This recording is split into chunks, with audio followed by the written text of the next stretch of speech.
Secret of the Mimic is here, and frankly, it's one of the best FNAF games we've ever gotten. It might be my favorite FNAF game they've made so far.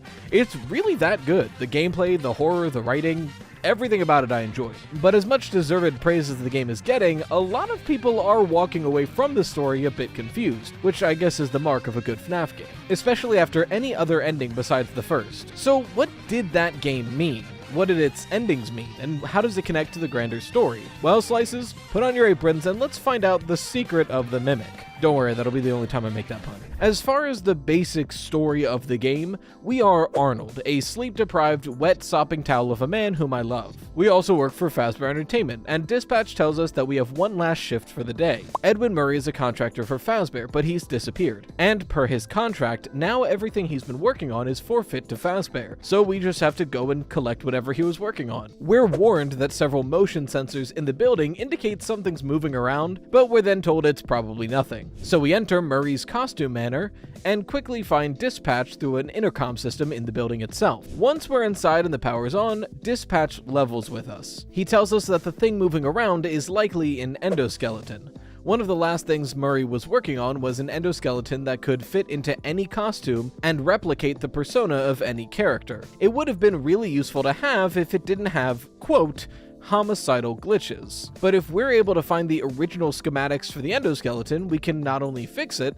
but then Fazbear can use it in all of their animatronics. So Arnold does just that. That's our main goal in the game, to retrieve the original schematics of the Mimic endoskeleton and fix the Mimic so Fazbear can use it in all of their animatronics. As we go through the facility, we have to hide from the Mimic and defend ourselves from the various costumes that it takes. First Jackie in the Box, then Big Top, who I thought was Big Top Music Man, but I think he's only ever referred to as Big Top, but obviously you see the connection here. Dolly the Nurse, and Chica. Yeah, literally Chica the Chicken. This story takes place while Chica the Chicken still belonged to Chica's Party World, and was soon to be, or just recently was acquired by Fazbear. Eventually though, you get the executive status on your data diver, which allows you full reign of the facility and the Mimic schematics, the reason we came here. After a weirdly ghost supernatural encounter with this white tiger costume, we make it back to the main office and we talk one more time to dispatch, who says job well done and tells us to return the data diver to dispatch through the inventory system in the building. This is where we start to get the different endings of the game. If you give the data diver through the inventory system to dispatch and leave, you're able to get into your van and go. But once you get into your van, dispatch calls you over the radio and tells you they've been trying to get in contact with Arnold all night, and that they have to fire him because he hasn't been answering his calls. Arnold explains that he's been talking to dispatch the entire night and just gave dispatch the data diver, to which the dispatch in the van says that we admitted giving away company property and that we're going to be sued for losses. But if all that wasn't enough, in the back of the van, Arnold notices a light, and adjusting the mirror, the Mimic tagged along for a ride. It reaches towards us and knocks us out, and we come to inside of the suit of what appears to be a prototype Freddy Fazbear in what appears to be a prototype Freddy Fazbear's Pizzeria, right next to a prototype version of Chica and Bonnie performing on stage for the Mimic. Frankly, it's an ending that rightly has been called out as very similar to the main ending of Help Wanted, and that's not an accident, but we'll get there in due time. So that's the basic plot of the game, but already some things aren't adding up. It doesn't take a genius to realize that Dispatch was the Mimic the whole time we were in the building, but if that's the case, why was Dispatch trying to get us to work against the Mimic? Or rather, why was the Mimic hunting us down and trying to stop us if our goal was explicitly for the Mimic? Well, to understand that, and the other two endings, we need to start talking about the stories underneath the surface level of this game, starting with the story of the entire business itself, Murray's Costume Manor, and its eventual downfall. Murray's Costume Manor was originally owned by Edwin Murray's father, Edwin Sr., but working at the facility as a creative inventor, Edwin Murray found great success with his product, the Cleanovac. Frankly, it was the most successful thing he'd ever created. They made statues of this thing. It was so wildly popular. Ever since then, he'd been trying to chase that feeling and make something bigger than the Cleanovac, and failing it every time. Edwin Sr. died a little earlier than expected, and Edwin Murray, still very young, inherited the entire entire business. He wasn't a businessman, but he would have to try his best to keep the business alive. He kept throwing out more and more Murray Co. inventions, but they were often half-baked or had serious problems that weren't found until it was too late. All these inventions ended up causing was more lawsuits and more costs to the company. The costumes the facility created were selling fairly well, and that's where pretty much any of their money came in, because the inventions just kept costing the company more and more. But luckily, while the company was in a bit of a downward spiral, longtime business partners Fazbear Entertainment approached with a contract that was a bit too big to refuse for how the company was running. If Edwin could get this Fazbear contract done, they'd have enough money for everything to go back to normal. The commission is never specified, but judging from what's been created in-game, it seems to be an entire prototype replica of a pizzeria, befitted with prototype animatronics, a bear, chicken, and bunny to perform on stage, and 2 Springlock suits, Fredbear and Spring Bonnie. Very important note here, these are all prototypes, to the point where the main band looks like they're made out of scrap metal, and the Springlock suits literally have prototype on the back, so I don't think these are the finished versions that end up being used by Fazbear. I want to be clear here on that. Fazbear kept approving the project as it went on, approving all of the art and all of the directions that the things were taking shape in, but as they started getting to the end, Fazbear kept sending more and more change requests, costing more time and money and making Edwin have to throw out months of work at a time. At this point, Edwin was at the end of his rope, the end of his money, and about to lose the only contract that could save this company. But he didn't know until it was too late that this was all part of the plan. On the other side of this contract, whether through jealousy or wanting to dominate the market, William and Henry had planned to ruin Murray Co. with this contract from the start. They wanted to absorb Murray's Costume Manor, all of its assets, and as many employees as it could. So they made a contract with Edwin Murray, one so big that it would nearly capsize Murray's Costume Manor if it failed, but so lucrative that Edwin, who's very trusting and very desperate, couldn't refuse.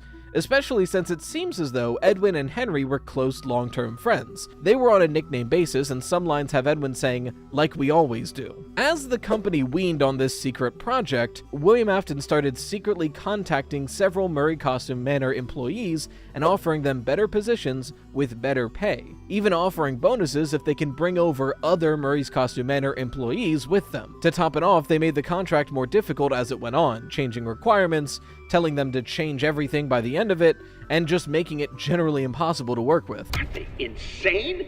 The look of these new animatronics is Fiona's design, and they're great.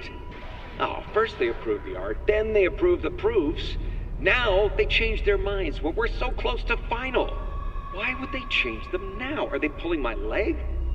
The new concepts are frankly creepy. It doesn't matter. I'm not changing a single bit of her work, and they can't make me. And after everything began to fail and the company begins to default and employees are leaving left and right, William Afton and Henry Emily offer Edwin one final solution, and we get the second half of that letter. Software development and the entire MCM catalog. We would love to keep you on as a lead engineer. Although we now technically own the land, we would never touch the house your parents built. We feel this offer has been more than fair, considering how far behind you are. It's just too much for you to handle alone. We are waiting for your response. WA. At its lowest point, Fazbear buys all of MCM, all of its property, and all of its remaining software. They even offer Edwin a job as lead engineer, but I get the feeling he was never able to take it. In fact, this audio log tells me that this is around the time he shuts himself off in the manor to work on the Mimic some more. Edwin, never forget. What? They're behind it. What? Don't trust them. Never tell them. They want to destroy you. Dad was right. Also, if this video is helpful to you and you like FNAF, I make a weekly FNAF themed podcast and a weekly FNAF or other horror game theory every Friday, so subscribe and stay a while. And if you like gaming, I stream on twitch.tv/RideToastYT 4 days a week, every single week, and I edit down and upload those streams and clips to Ride Toast, my second channel. And if you like audiobooks or compilations, I upload that to my third channel, Ride Doze, and I just started a D&D campaign with these amazing creators as well on that channel. So if you like any of that, go find it. The links are in the description and on screen. Look, I hope this video does well, and if it does, I'm gonna self-indulge a little bit. This business side story is what we begin to see in the two other endings of the game. If instead of giving the data driver to Dispatch, you instead run the parachute.exe program with your newly found executive permissions, a secret hatch opens up in the office. Immediately, Dispatch drops the act and starts threatening you, saying that it's too late, you won't make it out alive, and that it is going to catch you and stuff you into a suit. You go through this secret tunnel to end up at the welcome show lobby, to which you can now play the goodbye show, which allows you into a lower part of the facility, the same part where that secret prototype Freddy Fazbear's Pizza was being created. Once we get there and turn on the power, the Mimic arrives too, putting on an amalgamation of Fazbear parts and looking really cool while doing it. We have to use the prototype springlock suits that were created here to get into the security office, as Dispatch, or whatever Dispatch really is inside the security office of the prototype Freddy Fazbear's Pizza and is keeping us out using the security cameras and locking doors on us. It's essentially playing FNAF 1 in reverse, which is an incredibly cool concept. Eventually, when we drain enough power, Dispatch relents as there's nothing more they can do and lets us inside the security office, to which we see this. So if we've been being chased by the Mimic the whole time, what is this? Well, to explain that, we'll need to delve into the personal lives of Edwin, Fiona, and David Murray. Oh my god, Jesus, Mark. Now, I think I should put a bit of a disclaimer at the rest of this video. So far, I've only barely speculated on the lore of this game. A lot of what I've said is pretty much in the text or just barely implied. Like, it's very clear this is kind of how the business stuff went, this is what the Fazbear contract was, yada yada. However, uncovering the true story of Edwin's family life is a lot trickier. There's a lot of weird details that don't perfectly line up that we're going to have to speculate on. So take what I'm about to say about their family with a grain of salt.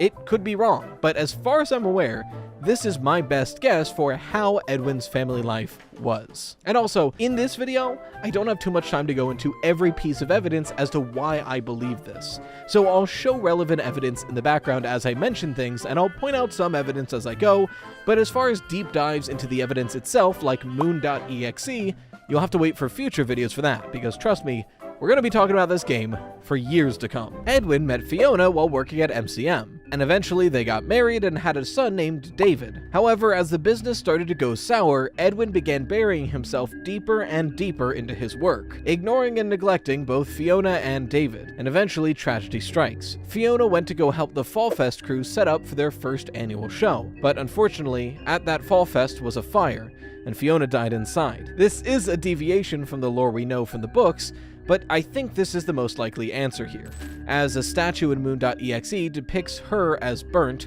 with the snow globe of the first ever Fall Fest, and we know from the audio logs that she went to Fall Fest, and after she dies, Edwin's first audio log is, "Why did you go? You weren't even supposed to be there." In her wake, Edwin is at a loss. He doesn't understand how to keep working at his job, keep taking care of his son, and keep everything together, until eventually, one day, he swears he hears Fiona in the basement of the facility. Recording? Test. Levels are good. This is where I heard it. It's her or someone that sounds like her. Set frequency to 4625.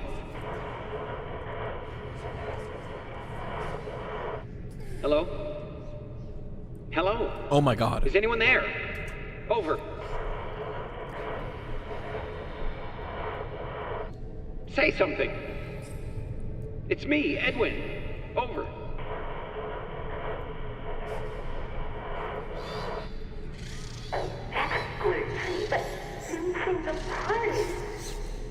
It's a voice that's been recorded on devices before, but he swears that it's her spirit manipulating this. So near that basement, he begins working on the Mimic. Building it off of the technology he's already had in several other inventions, his goal is not necessarily to replace Fiona, but to make something that can help him watch David the only way that he knows how. And eventually he does make M1, an endoskeleton that can fit into any costume, change its shape into any size, but most importantly, recreate any personality. And somehow it works, and it adopts the persona of Fiona quite quickly. But M1 tells Edwin to keep Fiona's identity a secret, as the others might not understand. So Edwin presents M1 to David as his new babysitter and companion, something that can put on costumes and play with him and take care of him while Edwin gets some work done. This does sort of work for a time. M1 is Fiona when Edwin's around and just the Mimic when everyone else is, and M1 can take care of David while Edwin works. But eventually, tragedy strikes again. On his birthday, David ends up dying at the playground that Edwin built for him, and he takes this loss especially hard. But M1 convinces him there's another way. M1 reassures him that even though this loss was an accident and unavoidable, he can fix it. He's done it before. Look at Fiona. So Edwin tries his best to make M2, a robot that could theoretically replace David, just as M1 replaced Fiona. But for some reason, it just won't work.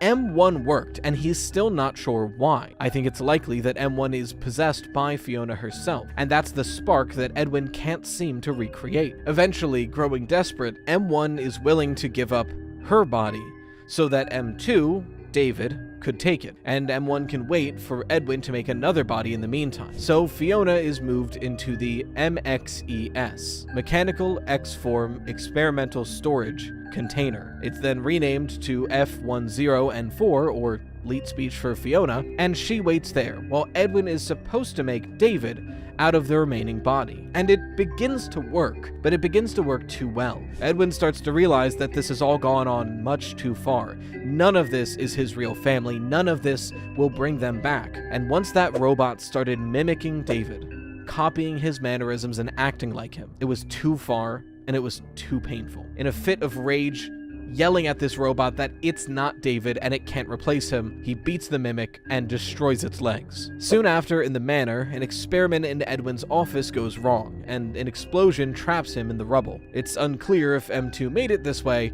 but it's clear that at this point, M2 wasn't destroyed, just beaten, as we get this very chilling audio log in the aftermath of the explosion. Test.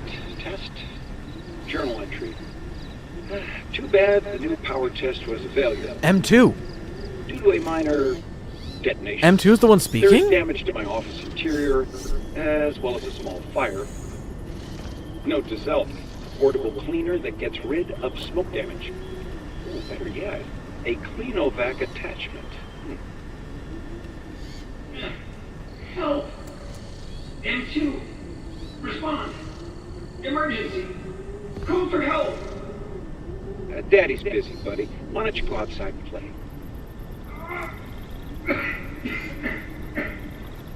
Please! I can't move. I can't feel my legs. You know, speaking of legs, what do you think? I just finished mine. There are still a few kinks to work out. I'm sorry, M2. I lost my temper. I was always gonna fix you. Please, call for help. M2, respond. Oh, can't right now, buddy. We can do something fun tomorrow. I promise. Ask your mom if she's not busy. This is insane. Help. And there we have Fiona, M1, inside of the MXES system, and this amalgamation of David and Edwin and the agony involved inside of M2. Again, there is more to this story, especially in Fiona's motivations and possible culprits behind David's death, but those are better served for later videos that focus on those topics. For now, with that context of the family in mind, let's go back to the other two endings of this game. When you meet Fiona in the security office, she tells you that you can still be useful. After all, we've collected the schematics for the Mimic. She's convinced if we can give these schematics to Edwin, he can repair M2 so M2 can go back to being David again. It'll fix this violent glitch in him and he can be their sweet little boy, and Fiona can have a child once more. So you take Edwin's tunnel to the manor itself, and M2 is already pacing the halls looking for you. And here is where you have two endings. The second ending has you make it into Edwin's office after figuring out the code, and that's where you find that it's exploded and you hear that audio log. But you activate cradle.exe, and then attempt to escape. The Mimic and several of the failed Mimic 2 copies are chasing you the whole time as the facility burns down around you. You do make it to your van, but so do they, and in the car chase trying to escape, eventually the Mimic itself breaks through your windshield and causes a crash. In the wreckage, Arnold seems to maybe die, it's unclear, but the Mimic doesn't go for the kill. Instead, it just takes your data diver, attaches it to itself, and walks off into the night. But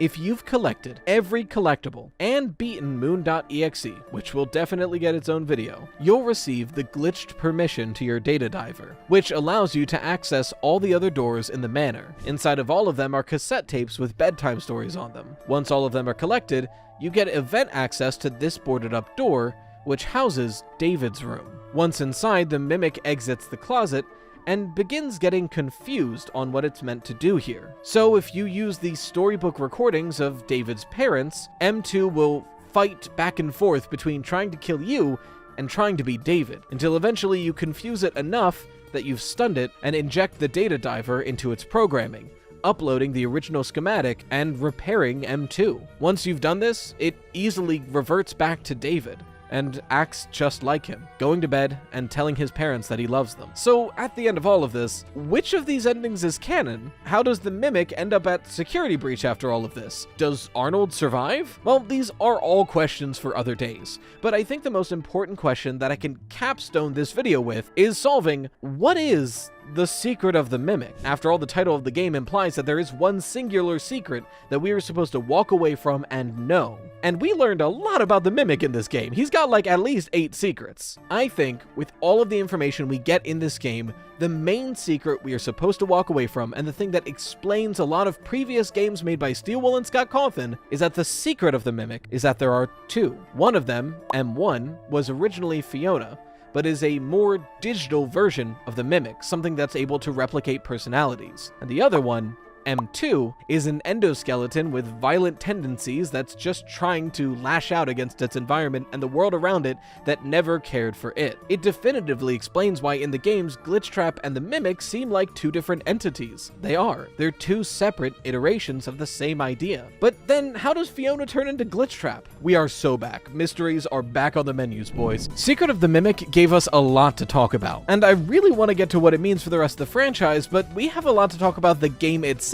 before we're ready to do anything else. Just as an example of how dense this game is, on Monday I released a full explainer video for the entire game, and I barely touched Moon.exe, a 40-minute side quest that unlocks the secret ending. Because like, what is that, and what could it possibly mean? Well, I've slept on it, and I think that Moon.exe is not only Fiona's perfect vision of the future, but it's also impossible. So Slices, put on your aprons and let's bake ourselves a theory. So, like I said, what is Moon.exe? On every monitor in the game, one of the options is to run Moon.exe, and it pulls up a basic text-based adventure, but for the sake of ease, it's pre-recorded responses instead of typing in every possible solution. But as you play Secret of the Mimic, all the collectibles you collect end up inside of Moon.exe, and if you have all 25, you're able to beat it to access the secret ending. So that being said, what is the actual game story of Moon.exe? Like, what is happening in the game itself directly? Not a metaphor. What is this game? Well, we the player are trying to escape from Moon. Any misstep and Moon will force us back to sleep, starting over. But, of course, to make it playable, you just restart at your most recent checkpoint. The player begins trapped inside a boarded up bedroom, but they escape out the window to see a cave and a forest. If you try to enter the cave immediately, Moon stops you and sends you back to bed. So you enter the forest and meet a baby owl. Throughout the forest, you can pet the owl, play with the owl, and even feed the owl at different points. And in the woods, we encounter a lot of different areas. There's a statue of a wedding couple where the man has a bow tie and the woman is burnt. There's a ruined seamstress shop that's been burnt to the ground, a lake next to a big rock, and eventually,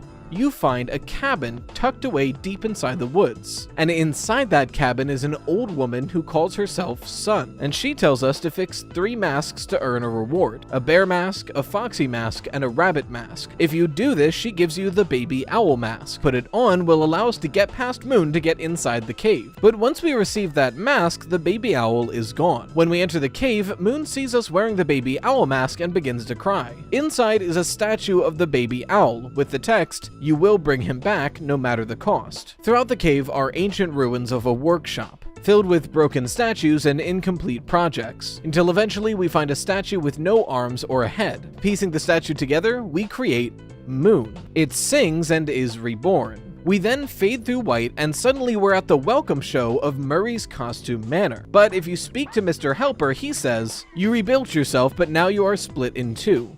Moon and sun, destruction and life." I got a new fur thing. Let's see if it works. Been waiting to try this out. I mean, it's getting some of it, but it's not as effective as like a lint roller. It's a little disappointing, frankly. I don't know if it's just user error or what. Yeah, like it's getting some of the fur, but it's not super working. It was only like $5. During this second half of Moon.exe, we go room through room, pretty much recreating the exact story of Secret of the Mimic, but now instead of defeating the animatronics, we're helping them. We're either giving them something they want or fixing the situation around them so they can find peace and be happy. Well, all except for Jackie, who we suck into rain boots to never be seen again. That part's weird. But Big Top, Dolly, and Chica all seem better because we visited them. They all have their problems solved. And it's also notable that when we give the Fall Fest ticket book to Big Top, he says, "This is the one. This is where Sun left, leaving them behind." And once we help all the animatronics, we end up in David's room, to which we place his 3 birthday presents in 3 chests,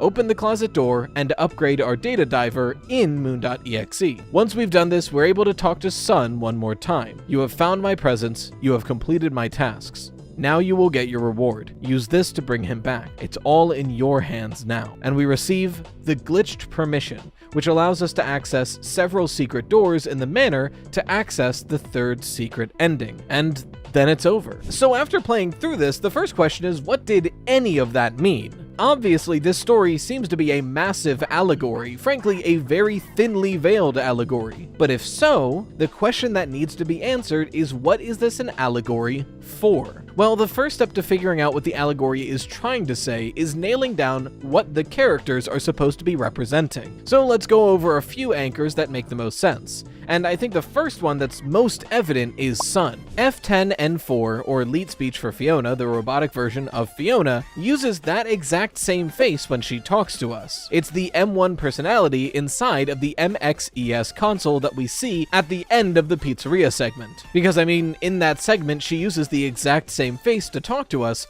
but that's not all. Big Top says Fall Fest took Sun from us forever, and we have audio logs that say the human Fiona went to Fall Fest, and Edwin Murray's first log after she died is, "Why did you go? You weren't even supposed to be there," which is seeming to say that she died at Fall Fest. If that's true, Moon.exe actually has some more to say about this, where the married couple statue has the woman be fully burned, and at her feet is a snow globe for Fall Fest. And not only that, but in the woods there's that ruined seamstress building that's burnt to the ground, and Fiona was excellent at sewing together hand puppets. So it seems pretty definitive that Sun is meant to be Fiona, or at least, I think specifically, M1, or F10 and 4, the robotic recreation of Fiona. After all, the real Sun left long ago. All that's left is the Sun we know in the woods. I think another fairly evident anchor here is the baby owl being representative of David. This mainly comes from the statue we get in the cave, where the text along with it is, "You will bring him back no matter the cost." But it's also the idea of a baby that's being taken care of, right? We feed it, we pet it, we play with it, and it's literally a baby. So like, this lines up pretty well with David. I think another anchor we can lock down here is that our player character is not human. And this is mainly from the sun and moon illusion near the middle of the game,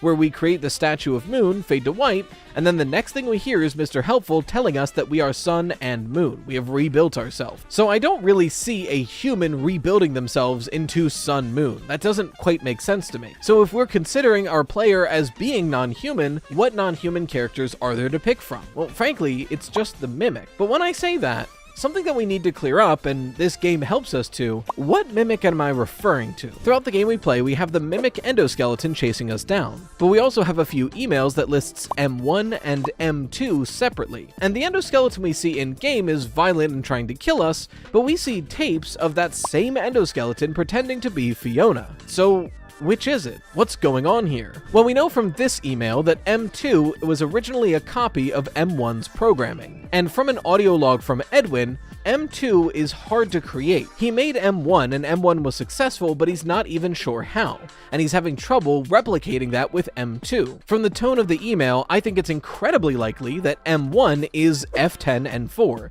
that robotic recreation of Fiona's personality in the Mimic. Essentially, the way I think that this whole Mimic scenario works is that the original schematics for the Mimic are the initial program that can replicate any personality, and M1 is the first successful branch that fully replicated one person, that person being Fiona. And Edwin is having trouble trying to do it again with M2. Not to mention, by the time of Secret of the Mimic, M1, or F10 and 4, is no longer in the Mimic endoskeleton. She's inside the MXES console, which is then renamed to the F10 and 4, where I keep getting that lead speech for Fiona. And I know it's supposed to be pronounced Fiona, but if I just say Fiona for both of these characters, it's gonna get confusing really quickly. So you could argue there's 3 characters here. There's M1/F10 and 4, the robotic recreation of Fiona, but specifically the personality. There's M2, a failed copy of that program that never really saw fruition, but is currently in the Mimic endoskeleton hunting us down, that has parts of David and Edwin's personality inside of it, and the Mimic endoskeleton itself, which seems to be able to have either one take over. So M1 is the first dataset that replicated Fiona, and M2 was supposed to replicate David, but after being beaten by Edwin, it all started to go awry. So when I say I think the player of Moon.exe is the Mimic, what of these characters am I referring to? I think it makes the most sense to be specifically the Mimic endoskeleton with a brand new Mimic program inside of it, because M1 would have to be Sun, and M2 shouldn't have been created yet because David is still alive as the baby owl at the beginning of this game. So that's Sun, the baby owl, and the player. What other weird characters do we have to line up here? Because like obviously Big Top is still Big Top. Well, at this point, we're running low on characters we still haven't solved yet, so I think we can pretty definitively solve Moon. I know it's tempting to say since Sun is M1, Moon must be M2, but that's not quite it, I think. Especially because I believe once we receive the baby owl mask, that is the Mimic receiving M2, but we'll get there when we get there. So how do we then figure out who the Moon character is? Well, if the player is the Mimic endoskeleton, what does Moon do to us? Every time we make a misstep or stray too far, he puts us back to bed and we restart our journey. Almost like someone is watching the Mimic endoskeleton and trying to keep it contained and reset it in some way. That, plus the fact that M1 or Sun is Fiona, leads me to believe that Moon in Moon.exe is meant to represent Edwin, someone who's keeping tabs on the Mimic, trying to keep it contained, and when is presented with the baby owl mask, bursts into tears and gives up. So we have our characters, then what is this story trying to tell us? Well, like I mentioned at the top, I think Moon.exe is the ideal scenario and storyline that M1 wants to see made real. It's all she wants, it's everything she wants, but it's also impossible. So what does M1 want? I believe M1 or F10 and 4 tells us exactly what she wants. She even tries to tell Edwin, but he's not having it. She wants her child back. In making a copy of the Mimic that replicated Fiona, he essentially made a perfect motherly robot, a digital creation whose only purpose is to watch and take care of a child. And then due to Edwin's neglect, that child died. Imagine what this robot must be going through if your entire purpose for your entire creation is taken away from you. We even get a little bit of this in one of Fiona's best lines in the game when you're leaving on the elevator and she says, "I miss you, but I miss my child." I think Moon.exe is M1 telling Arnold through the system exactly what she wished could have happened. So then, what does this allegory mean in the real world if it's what M1 wanted to happen in the first place? Well, to figure that out, it's time to do some analysis. Some literary analysis! Thanks for hitting the subscribe button. The story of Moon.exe in the real world is, in my belief, as follows. We are the Mimic. Right now, M1 may or may not be inside of our endo. Nothing here is quite one-to-one with the real world, especially the beginning of this program. But right now we feel compelled to spend time with David, and we do so. We take care of him, play with him, feed him. It's almost like he's our own son. Almost. He isn't quite our son though, is he? We're a robot, he's a human. But M2 could be. M2 could be our real child, but Edwin isn't able to make it work. He was able to make M1, a version of the Mimic that became Fiona quite well, but making another persona from a copy of our own programming was proving too difficult. And it's at this point that Sun gives the player the owl mask, or Fiona gives something to the Mimic. What does that mean here? Well, if we're the Mimic and we receive the owl mask, in my mind this is a clear indicator that we receive the personality of David, right? A mask or disguise of the baby owl. But here's where things get confusing. When you receive the baby owl mask, the baby owl disappears from the game. If you ask Sun where it went, she smiles and said he flew away. And if you check her stove before you receive the owl mask and your baby owl is alive, her stove is cold and not being used. But after we receive the owl mask, her stove is on, and something on it smells like chicken. Moon.exe is directly implying that Sun killed the baby owl to make the baby owl mask. And following our allegory, that would mean that M1 killed David, which seems really out of place. Like, don't get me wrong, M1 or the Mimic would have means and opportunity to kill David. After all, on the birthday he died, the Mimic was the only one sent out to the playground to go get him. The playground that's right next to a very dangerous shipping yard that the Mimic could have just opened and let him inside of, thus leading to the accident. But even though means and opportunity are there, there's not a clear motive here. As far as we're aware, like I mentioned, M1's primary objective is being a mother. And sure, David isn't technically M1's child, but in all the footage we have of M1, she treated David like her son, calling him darling, watching after him, taking him to birthday parties. So suddenly killing David seems very out of character. So then, if she did, why would she have? Well, I actually have an idea for this, but this video is already quite long and it's a whole separate theory.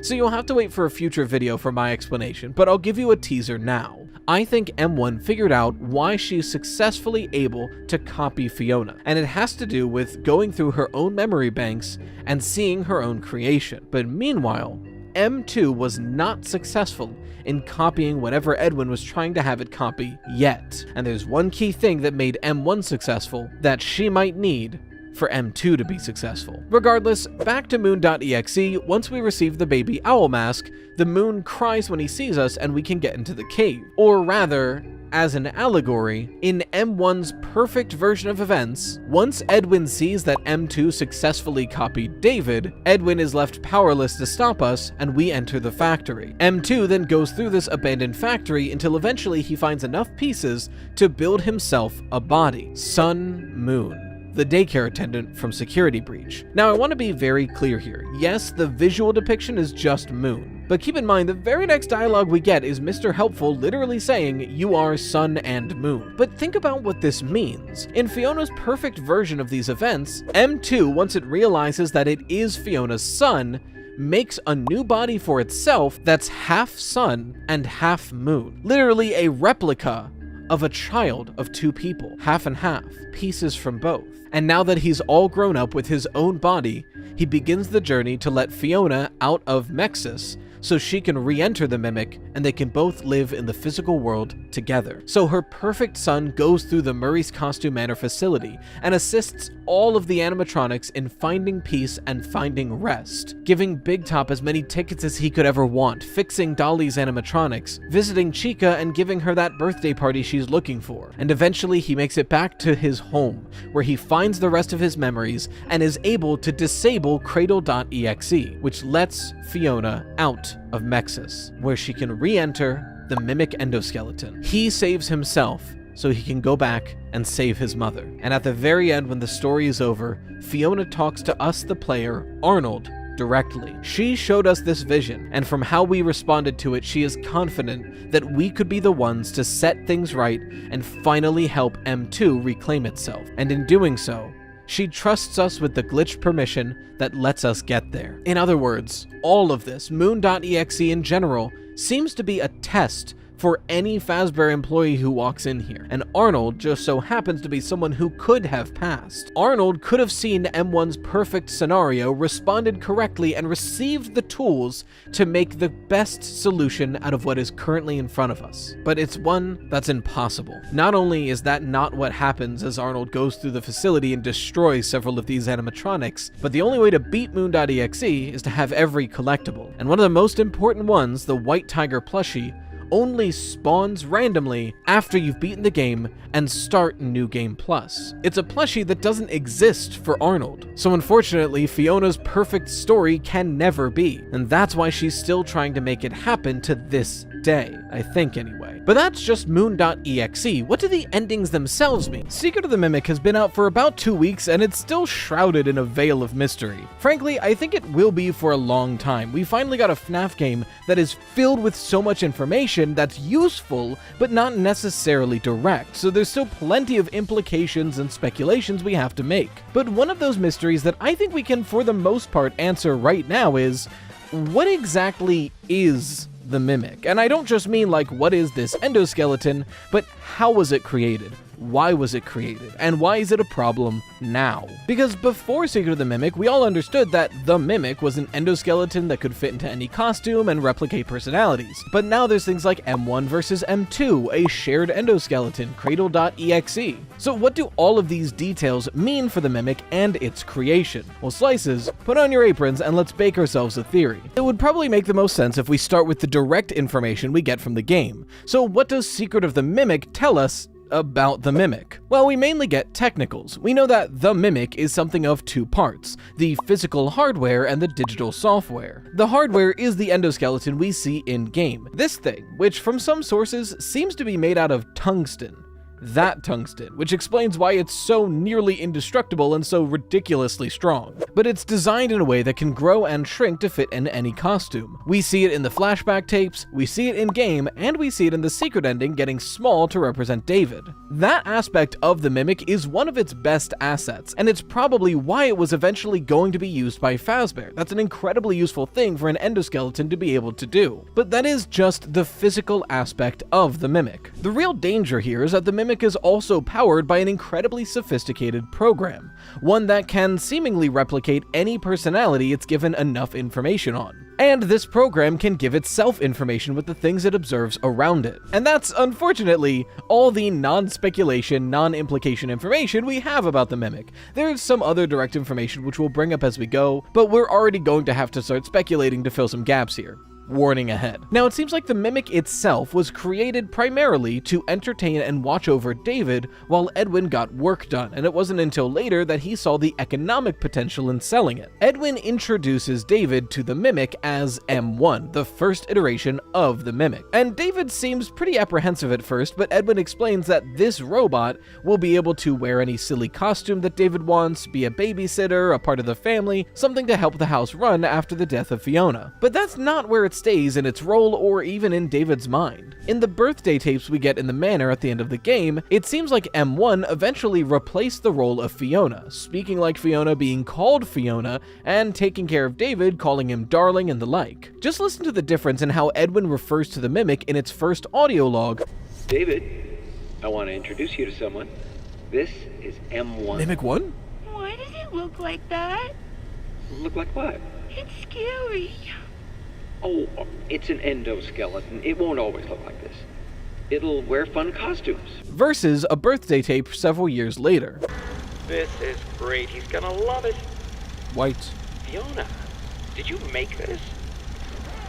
I baked it myself for David's special day. At some point, the Mimic stopped being M1 and started being Fiona. So what changed here? Well, I think it has to do with training data specifically, but there seems to be a cause for that, and we find it in the Tiger Rock basement, this dark maze-like section that everyone was terrified of, including myself. Oh, Lord. Okay. But in there's a secret room off to the side if you backtrack with one of the nightlights, which lets you into a Mimic-themed workshop with this audio log that I'm just going to play in full. Note, All the other audio logs, as far as I'm aware, say 1234 on their frequency, but this one says 4625, the same number from the mailbox in the Help Wanted 2 teaser, and a number that's referred to a couple more times in this game. Regardless, listen to this audio log. Recording? Test. Levels are good. This is where I heard it. It's her or someone that sounds like her. Set frequency to 4625. Hello? Hello? Is anyone there? Over. Say something. It's me, Edwin. Over.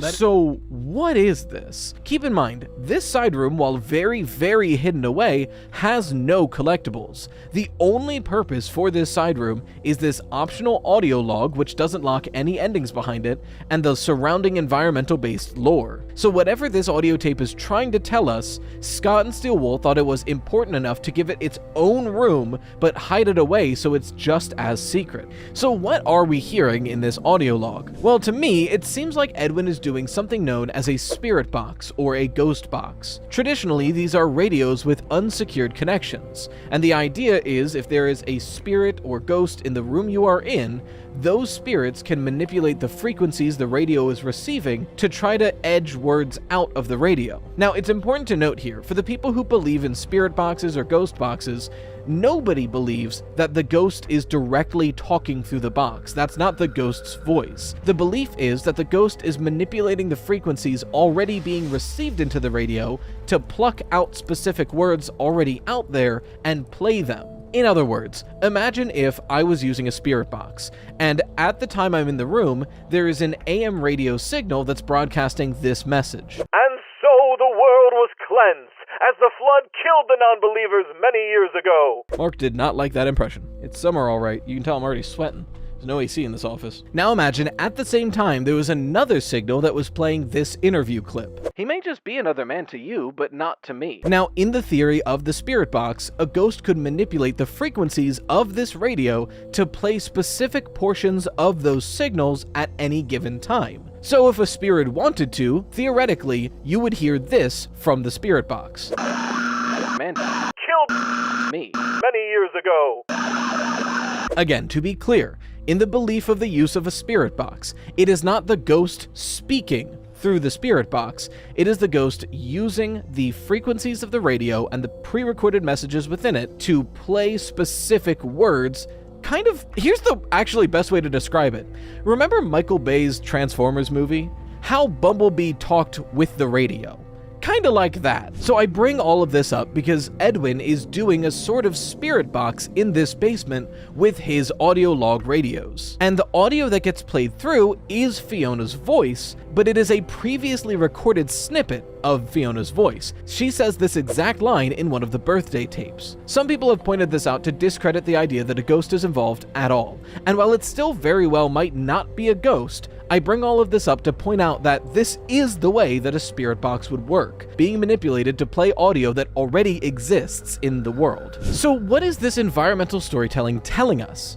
Well, this Mimic Workshop is directly attached to the most paranormal feeling room in the entire game, a basement where a dismembered head costume of a white tiger teleports around, gives us visions, and tries to catch us in the dark. Regardless of how the Mimic works, I think that suit is a ghost. That guy is not real. But I think one interpretation of this workshop with this audio tape being placed next to this room is possibly implying that M1 was possessed by Fiona, and that's why it was such a perfect recreation. Now, is that the only possibility here? No, because there's another reason why M1 could work incredibly well, and it's the amount of data that is available to train. If Edwin eventually wanted to turn M1 into Fiona, there's plenty of data to study for M1. Fiona's voice is recorded and replayable throughout the entire environment. Not only through Mrs. Helpful, but through audio logs and birthday tapes, there is so much information for the Mimic to learn Fiona. So even if M1 isn't possessed by Fiona, I think this audio tape is telling us that Edwin thought she was. And that might be why in Edwin's mind, M1 is so successful. Meanwhile, it could just be the amount of data that M1 has to learn about Fiona. So if that's why M1 is so successful into becoming Fiona, why isn't M2? Why was M2 created? And how does M2 eventually end up overtaking the mimic endoskeleton? Well, for a while, M1 is enough. M1, or eventually at this point F10 and 4, Fiona and Leetspeak, is able to watch over David and keep him safe while Edwin continues to work for the company. But I believe that at some point Edwin realized how lucrative a mimic endoskeleton with a version of this program could be for his company. Now, from the audio tapes, Edwin did not mean to disclose the existence of the mimic to any co-workers or potential buyers yet. We get this audio log saying just that. Project update. I figured it out. There's a leak. Someone told them about M2. Well, they can't have it. Every copy has failed. I don't even know why it worked the first time. But it did. It's just not ready. Not only does he describe his confusion on why M2 won't work, and he doesn't even understand why M1 did work in the first place, but he mentions that there was a leak. They're not supposed to know about M2 yet, but specifically because it's not ready, which implies that once M2 was ready, it would be set up for buyers. So M1 is watching over David, while Edwin gets deeper and deeper lost in the creation of trying to make an M2 and failing. Obviously, he can't put M1 up to the market because 1, he can't replicate it, so he could only ever sell 1, and at this point, he believes that M1 is possessed by Fiona, so he'd basically be selling his wife, something he would never want to do. But eventually, on David's birthday, he sneaks out of his playground and dies in the shipping yard. This is never directly stated, but we know for a fact from an audio log that the playground is right next to the shipping yard that's incredibly dangerous, but Edwin says it's fine because he'll watch him. And then we know from the last birthday tape we get in the manor that him and M1 were preparing David's birthday and nobody was watching him at the playground. So it seems very likely that this is where and how David died. And it's at this point that M1 begins to pressure Edwin into making M2 into David. We hear this audio log right before we go to the manor. Edwin, it doesn't make sense. It's terrible, and there's no logic behind it. It happened, and you have to deal with it. You did it before. We can fix things together. I am here to help. And it's very clearly M1 trying to manipulate Edwin into making David as M2, which I'm not blaming M1 here. Let's be super real about this. Edwin made a robot and then trained it to be a perfect replica of his late wife. He essentially made a robot whose primary directive is being a mother, and then due to his negligence, his son dies, and now this robot he has created has no purpose anymore. It is made for one thing and it can't do that anymore. Imagine the frustration and existential crisis that M1 must be going through at this point. But eventually, Edwin refuses. He stops and realizes that none of this is healthy, and that this M1 robot isn't Fiona, and M2 wouldn't be David. Now, he then goes on to blame M1 for his bad parenting, which, look, I got problems with Edwin. He's a shitty dad in every universe. But he at least realizes that this isn't real and this isn't healthy, and refuses to turn M2 into David. I believe it's at this point that to distance himself from M1's personality, he builds the Mexus console, the mechanical X-Form experimental storage console, and places Fiona's personality and M1 inside of it, locked away deep in research and development somewhere he can avoid it. And that's when he takes the mimic endoskeleton and the remaining blueprints for M2 and goes to the manor to try to finish this project. In his mind, still, if he can perfect M2 and make a good replicable mimic, then he could sell that at an amazing profit and save the company. And he needs to distance himself from the distraction of M1 that he's created. Eventually, as he's working on M2, he has this free mimic endoskeleton now since M1 is inside of Mexus. And I believe that it's at this point that he puts M2 into the mimic endoskeleton, hoping that maybe this is the secret sauce he can't figure out. And it does work at first. M2 begins to function within the mimic endoskeleton, but to his horror, it already is becoming like David, pretending to be him, holding his plushie and making himself small. And that sends Edwin over the line. already in grieving with the loss of his wife and his child, seeing this robot he's created, in his eyes, mocking the existence of his son, sends him over the top, and he beats the robot senseless. And look, I hate Edwin for a lot of what he does.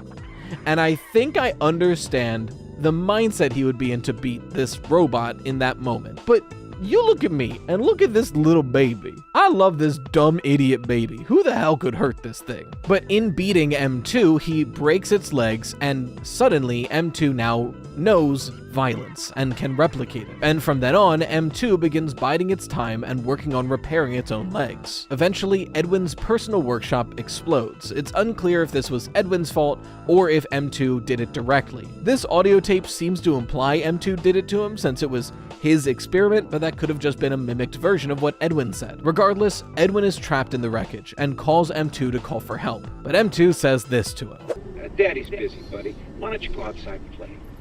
Frankly, one of the coldest lines in the entire franchise. I can't imagine the catharsis of M2 taking those words and throwing them back at Edwin. But eventually, Edwin dies, Fiona is still trapped in the Mexis console, and now M2 has nothing to hold it back. So whenever Fazbear sends somebody to go collect it, it can do whatever it wants to those employees. So is that everything? Well, not quite. There's still one pretty major question that I think we have to answer in relation to the creation of M2. Something that will color everything we know about the character of the Mimic moving forward. And that has to do with the circumstances of David's death, because it may not have been an accident. To access the secret ending of this game, you have to play something called Moon.exe, which is an old-styled point-and-click adventure. I made a whole video explaining this entire allegory last week, which you can find right here. But the long and short of it is that I believe Moon.exe is an allegory for the creation of M2 and then Fiona's perfect version of what happens to M2 after.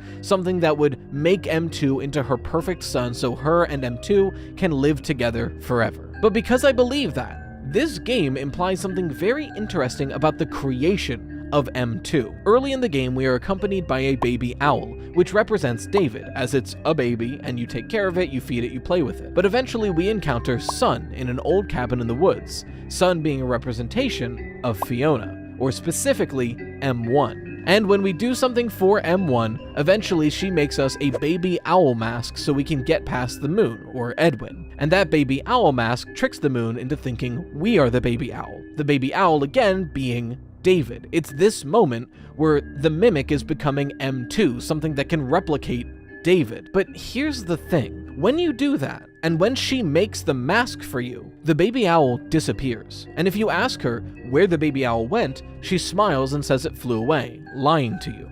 Because if you check her stove, there's something now cooking on it that smells like chicken. To make the baby owl mask, Sun kills the baby owl and cooks it. Which, if this allegory is to be taken literally, this game is implying that to make the Mimic into M2, M1 killed David. And this is something that hasn't made sense to me, because M1 does have means and opportunity. If David was all alone by the playground right next to the shipping yard, in that birthday tape, we get a direct line from Edwin saying, "Go and get David, I left him by the playground," which is the game telling us M1 was the last one to check on David. All M1 would have to do is open the playground and let David play in the shipping yard. There is a fence there. All M1 has to do is open the gate. And if M1 opened the gate and let David into the shipping yard, he'd get himself killed on an accident, and M1 can just say, "I came out and I found him dead. What has happened?" So that is a perfect opportunity and means. The thing that doesn't make sense though is the motive. Because don't get me wrong, once David is dead, everything M1 does makes perfect sense. As I've mentioned, she is a mom bot. She is a robot specifically designed to take care of a child. So the moment David is dead, the idea of M1 constantly pressuring Edwin to make M2 into David again so she can take care of a child again, that makes perfect sense. We know that the robot he created cares more about being a mother than anything else. We get the line, I miss you, but I miss my child. This is M1's primary directive, and Edwin took that away from her once David died. But if all that is true, why would she kill David? Because as far as the tapes we have go, M1 treats David like her own child. She calls him darling, she looks after him. If the Moon.exe game is to be believed, she fed him, played with him, dressed him, pet him. So why would she turn around and kill David just to make M2 work? Well, here's my current hypothesis. And I'm not going to even say it's a theory, because frankly, and I love this about the game, the information we have is so vague and up to interpretation, there are a lot of different ways to look at this. This is my current hypothesis, a hypothesis that has changed 5 times writing this script. It's the reason it took me so long to write it in the first place, because I could not decide what I liked most. But here is what I like most right now. I could change my mind tomorrow, but right now, here is what I think is most likely. Throughout the game, there are 2 tucked away documents that have to do with M1 and its memory. They read as follows. I had a strange sensation yesterday. It was like deja vu, like certain events had happened 5 or 6 times before, but then the sensation was gone and I got back to work. Sometimes I wonder if something is wrong with me, but I don't have time for those questions. And memory error. Detail report. We were expecting. There were complications. Consciousness was lost for an undetermined time. Once I woke, we were all together and happy, a family, but something was different. I felt wrong somehow. Was I me? I would never sleep again. Corrupted file suspected. Please advise. I believe these are reports of M1 going through her own memory drives. Because here's the thing. These memories didn't happen. This second note seems to say that Fiona died in childbirth and M1 awoke. But that's not true. We have audio logs, tapes, and a photo showing that Fiona lived through childbirth and died at Fall Fest later in David's life. But for some reason, M1's memory said it lost consciousness during childbirth, but she's fine and here again. So what is going on? Well, I think the books themselves can explain this. What? Oh, no, not that book. The novel trilogy. In the Silver Eyes books, Henry creates a robotic replica of Charlie after she's killed by William Afton. But so that the robot can live a normal human life, he implants false memories into the robot. Specifically ones where instead of Charlie being abducted, Sammy, her brother, was abducted and died, and she's the one who survived. I think Edwin tried to do that with M1 to further make it replicate Fiona correctly. And I think these documents show that whatever Edwin did was not done well enough, because M1 started to have these strange sensations of deja vu, these strange recollections that didn't make sense, and started to suspect that her own memory file was corrupted or not complete. So then why was M1 digging through its own memories? I think that's twofold. One, I think it's completely natural as any creation to try to understand what you are. But during this time, Edwin is struggling to create M2, and he keeps recording that he doesn't even know why M1 worked in the first place. I wouldn't doubt if, to assist Edwin, M1 tried to decipher herself and figure out how she was made so she could help Edwin. And if she was going through her own memories and all recorded media about her creation, there's a chance she found the tape where Edwin thought he was spirit boxing with Fiona. And if M1 found that, and like Edwin believed that the reason M1 works is because Fiona is possessing M1, then M1 could have came to the conclusion the reason it works is because it's being possessed by Fiona. And likewise, that's why M2 isn't working. There's no one around to possess it. So if M1 isn't possessed by Fiona, but instead is a cold, calculating, logical robot, and knows that, well, Edwin is trying to make M2, which is a copy of my program, and would be my child, all Edwin needs is the spirit of someone to possess it. What better than the child I'm already looking after? I will simply allow it to die so it can possess M2, work correctly, and we can all be a happy family. Again, in this hypothesis, I don't think M1 is possessed by Fiona, but I think M1 thinks that M1 is possessed by Fiona. And frankly, I think that same logic could be applied to Glitch Trap. But we're not even close to being done with this game enough to go look at other games. We got a lot more to talk about here. Speaking of, I didn't even get to Cradle.exe, but frankly, I think that's better left for a transition to a different game, so we'll leave it for now. And that's my thoughts on why M1 is Fiona in the box, and M2 is this weird monstrosity. And again, I don't think M1 or M2 are possessed, or at least I don't currently think so.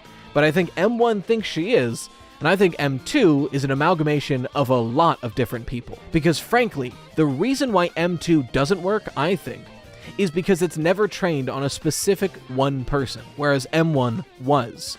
There's plenty of recordings for Fiona for M1 to train on, but there's like barely any recordings of David for M2 to train on. But what do you think? This is admittedly still very confusing.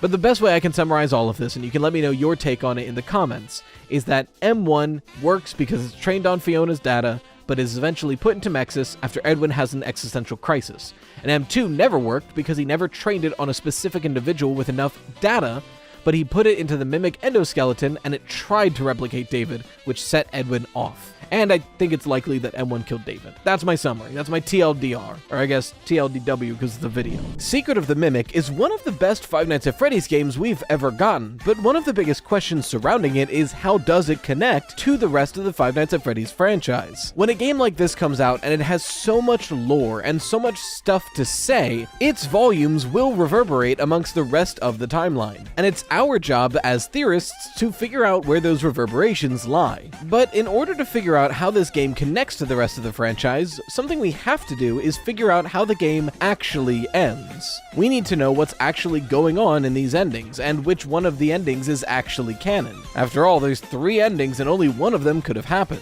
So Slices, put on your aprons and let's bake ourselves a theory. Now obviously, before we can explain the deeper meaning behind these endings and what's actually going on behind the scenes, we need to be clear on what the scenes themselves are. In other words, let's just refresh what actually happens in front of our eyes in these endings. In the first, and probably worst ending in the game, once you return to the security office after receiving executive permissions, dispatch over the radio says that your job is complete. We can simply hand in the data diver through the inventory system and be on our merry way. So we do that. We turn in the data diver and return to our van, which was moved to the garage. But once we start driving away from the facility, dispatch calls us over the radio again, tells us that he's been trying to get a hold of us, but because we haven't answered, we're going to be fired. And when Arnold explains that he just gave the data diver to Dispatch, Dispatch accuses him of giving away Fazbear technology and that he'll be sued. But he doesn't have time to deal with any of that, because right as the radio call is over, the Mimic reveals itself from the back of the van and attacks Arnold. We then cut to the inside of Freddy's mouth. Well, either Prototype Freddy or Prototype Fredbear, it's unclear, while the animatronics on stage are giving a performance to none other than M2, the Mimic endoskeleton that just attacked us. This is an insane ending, and they only get more crazy, because the other 2 endings are achieved when you refuse to give the data diver to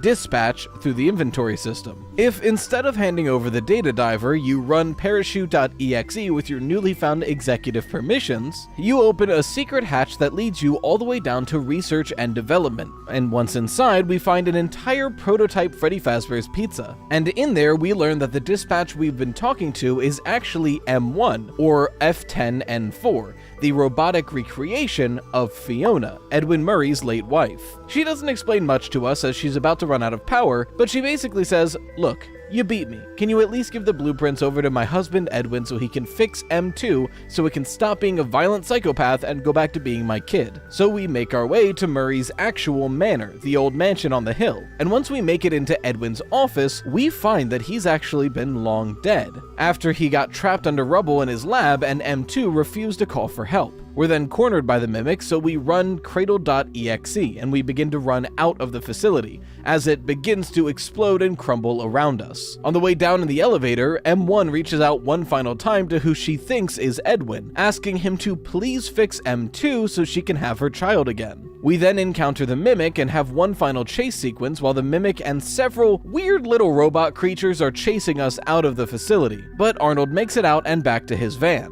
Not far enough though, as those little creatures and the Mimic itself is on his van trying to make him crash, and they do so. In the rubble, the Mimic approaches our van, lifts it, and instead of going for the kill, simply takes the data diver, attaches it to its chest, and walks away. Little side note that I'm not going to really get into on this video, I think these little creatures are the Mimic mimicking Edwin's inventions. I've seen some people say that this was Edwin's failed M2s. I think it's much more likely that the Mimic saw Edwin making stuff and went, I can make stuff too, and just started making little guys. But I do love these little guys. Now, Ending 3 happens on a New Game Plus playthrough, where if you've collected every single collectible and beaten all of Moon.exe, which I explained in this video right here, you receive the glitched permission from Sun in Moon.exe, which allows you to open the other secret doors in the manor at the end of the game. That way, instead of going into Edwin's office, you can repair the storybook tape player. And if you do so and use it to tell a story to the Mimic, you're able to try to force it back into being David, and in its confused state, you stun it enough to be able to upload the original Mimic blueprints to the Mimic, which effectively resets it back into being David, and as David, M2 goes and puts itself to sleep.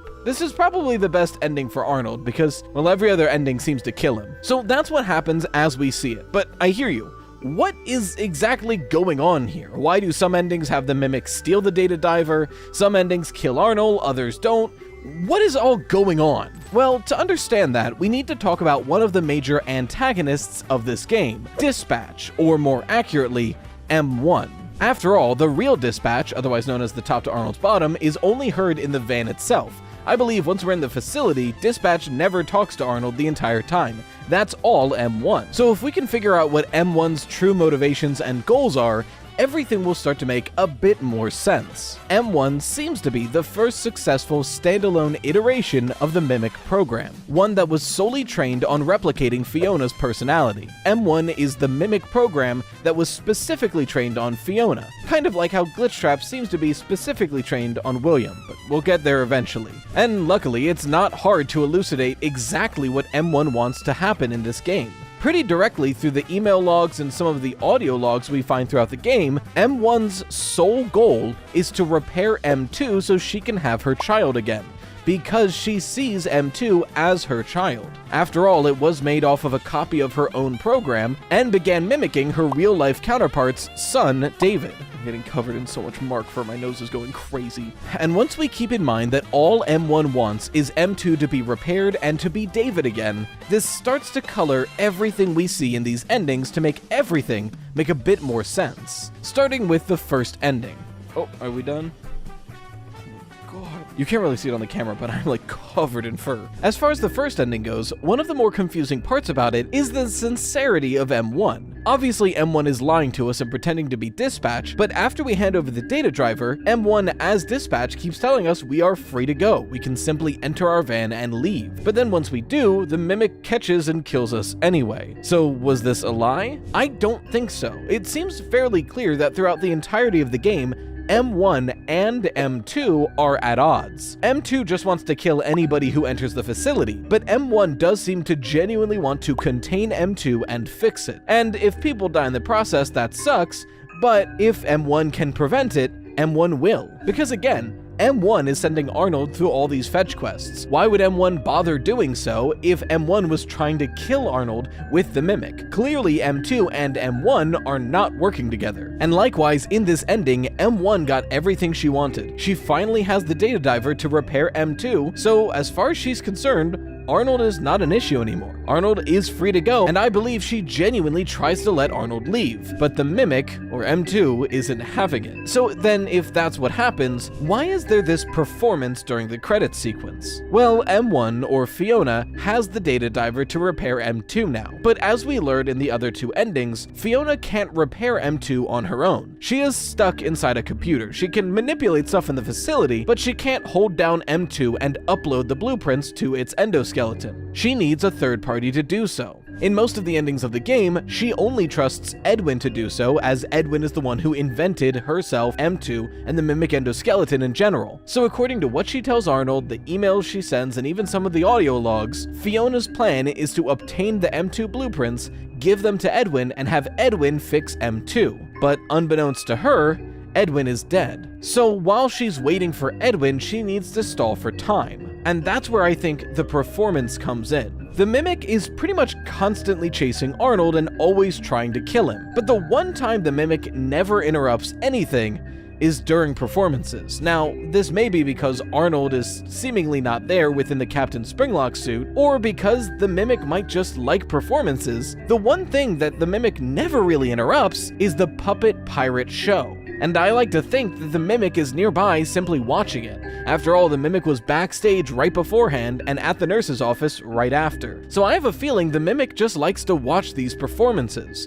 And similarly, in the credit sequence, we see this, where while the prototype Freddy animatronics are performing, the Mimic is standing there watching, not pacing, not looking for Arnold, not even pretending to be something, but just existing as itself, watching this show. And I think M1 is aware of that fact, and is using this performance to try to keep M2 locked away in research and development while she waits for Edwin to get here to repair him. And I want to be clear here, I don't think M2 likes to watch these performances because M2 is currently being David. In this scene in the credits, M2 seemingly isn't being David. We see what M2 looks like when it is being David, smaller with blue eyes. That's not what M2 looks like in this first sequence. M2 is being itself, watching this performance, and M1 is hoping that Edwin gets here before M2 gets bored. But unfortunately, as we find out in the other endings, Edwin will never arrive. But even if Edwin was alive, how could he repair the mimic? Well, we get to see how it would work in Ending 3. This is that secret ending you get when you beat Moon.exe and receive the glitched permission. This is the only ending where Fiona trusts Arnold enough to handle the repair himself.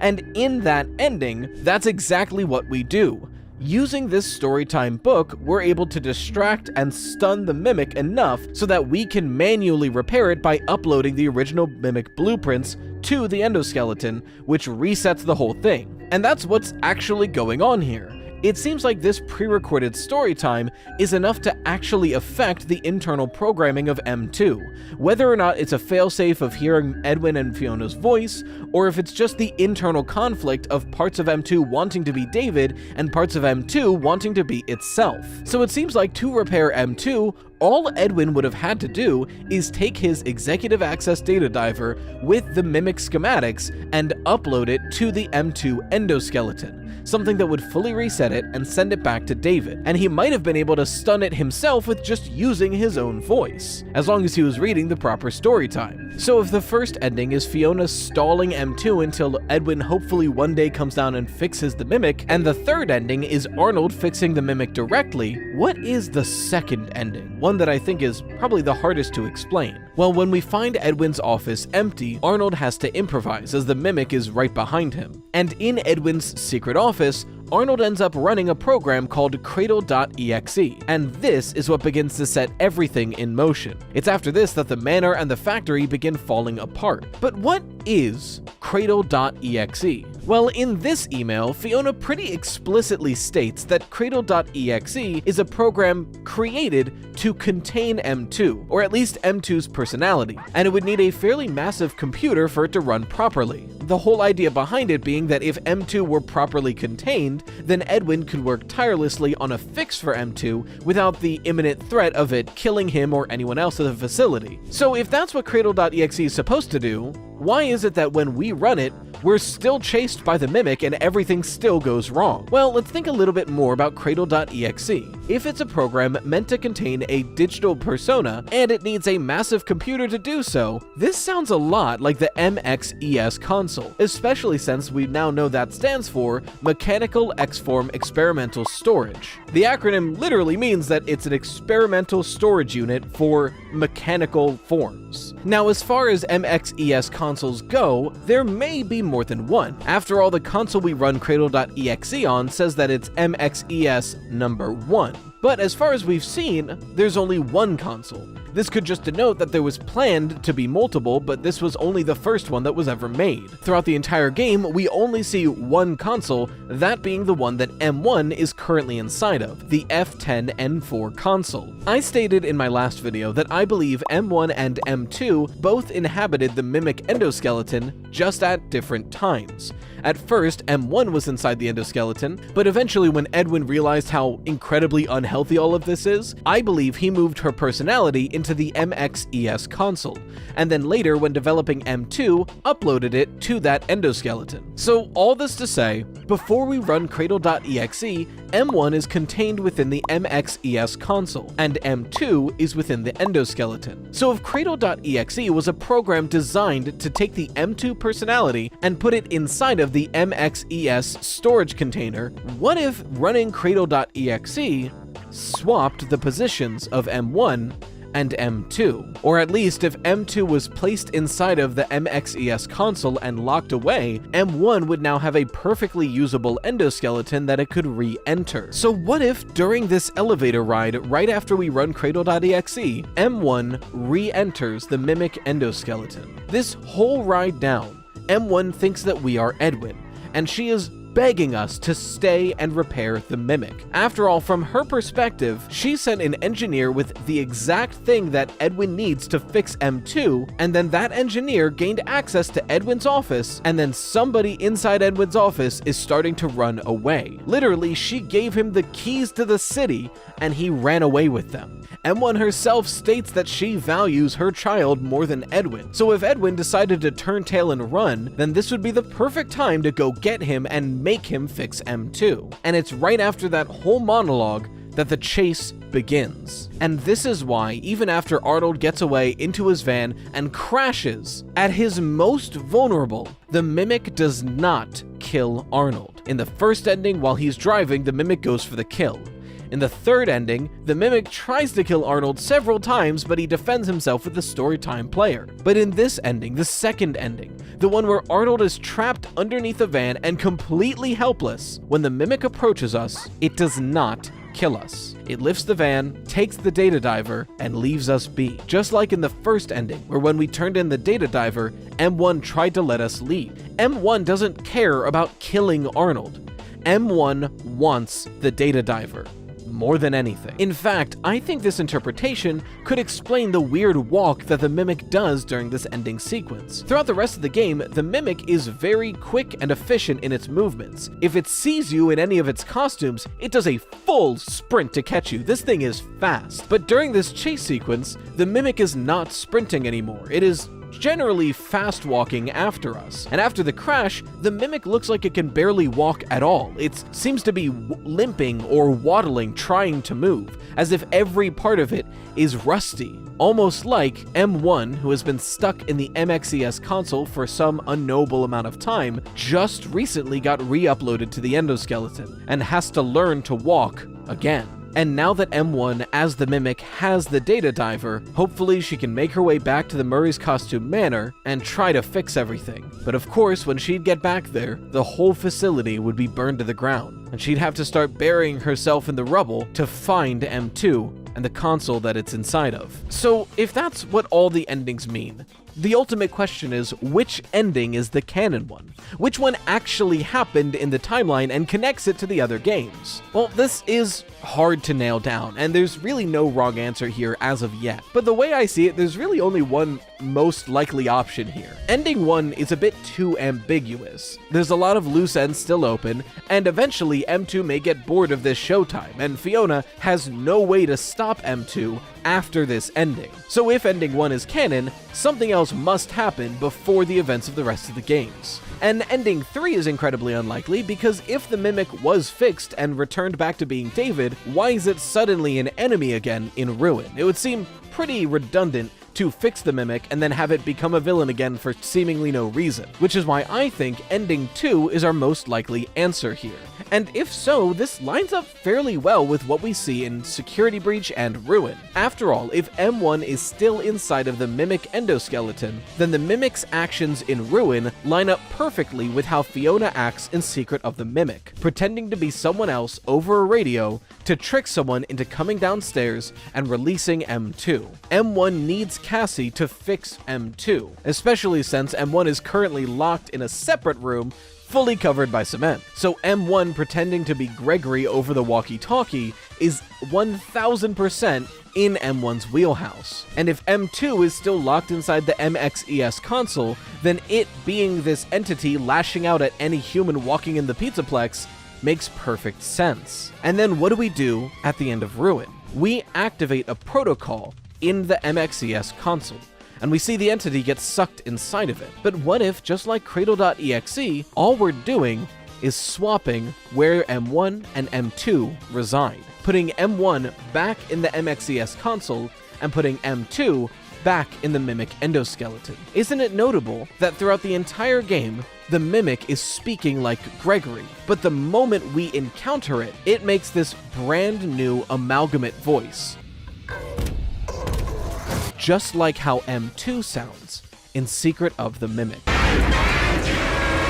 But that's my thoughts on the endings and how they line up with the rest of the games.